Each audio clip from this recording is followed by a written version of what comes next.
Hi friends, నేను మీ నాయుడు సార్ని 100%. మీరు మాట్లాడతారు నిహాలి స్పోకెన్ ఇంగ్లీష్ ఇన్స్టిట్యూట్. ఈ వీడియోలో మనం ప్రేజల్ వర్బ్ డ్రా ఆఫ్ గురించి తెలుసుకోబోతున్నాం.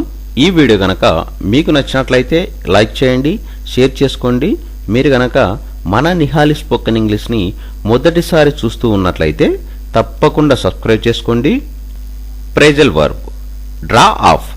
డ్రా ఆఫ్ అనే ప్రేజల్ వర్బ్ను ఎలాంటి సందర్భాలలో ఉపయోగిస్తాము అంటే, to remove some quantity of liquid from a large supply.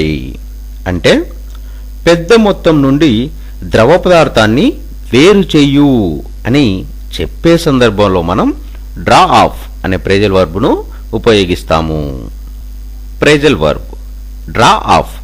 Draw of అనే ప్రేజల్ వర్బ్ను ఎలాంటి సందర్భాలలో ఉపయోగిస్తాము అంటే, to remove some quantity of liquid from a large supply.